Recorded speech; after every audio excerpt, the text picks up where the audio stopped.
ఏమైందిరా? ఏం సార్ కన్నీరుకాయ అంటే ఏంటి సార్? కన్నీరుకాయలా? అవును సార్, ప్రమిళ చేతులు అవి చూసాం. ఇక మీ ముఖాలు చూడని వెళ్ళిపోయింది. మాకు చివరిసారి ముద్దులు చెల్లిపోయింది. ప్రమిళ ఎక్కడికి వెళ్ళిందిరా? ఇదిగో ఇలాగే ఏటి పక్క వెళ్ళింది. సరే బాబుని పట్టుకుంటా.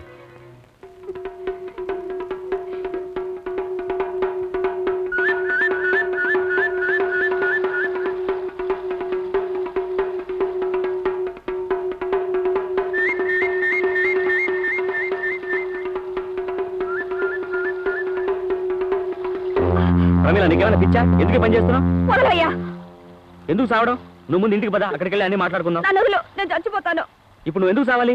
నువ్వు నన్ను చేసుకున్నావుగా, ఇక నేను ఎందుకు బతకాలి? ప్రమిళ నా పరిస్థితి తెలుసుకోకుండా నువ్వు నా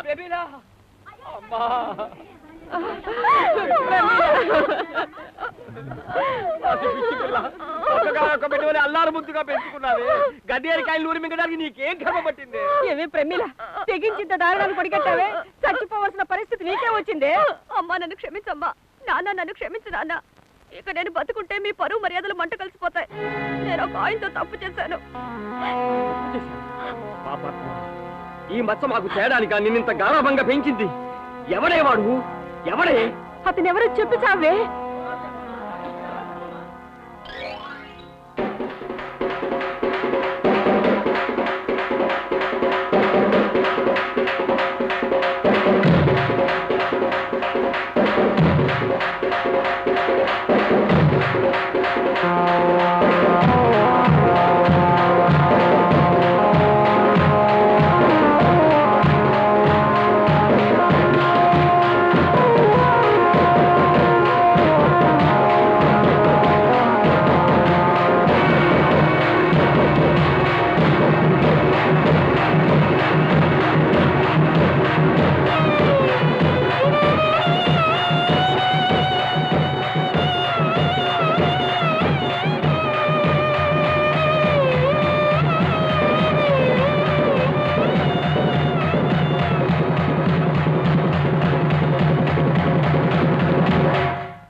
మీ అమ్మాయిని మోసం చేయాల్సిన అవసరం నాకు లేదు. నిక్షేపంగా పెళ్లి చేసుకుంటాను.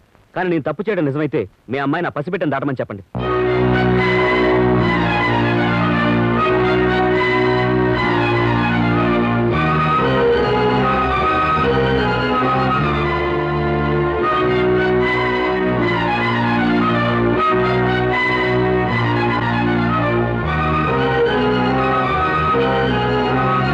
ఏంటి ఆలోచిస్తావు? ఇద్దరు కలుసుకున్నది నిజమైతే ధైర్యంగా దాటొచ్చు కదా. అబద్ధాలు చెప్పేవాళ్లే భయపడాలి. నీకేం వచ్చింది? నువ్వు నిజంగానే తప్పు జరిగిందని చెప్తున్నావుగా. దాటితే ఆయన పెళ్లి చేసుకుంటానంటున్నాడు కదా, దాటవే. తప్పు చేశాను, ఇక నేను బ్రతికుంటే మీ మాన మర్యాదలు మంట కలిసిపోతాయని చెప్పావే, ఇంకేమిటే? తప్పు చేసిన వాళ్ళే ఆలోచించాలి. నీకేంటి తల్లి, వెళ్ళు.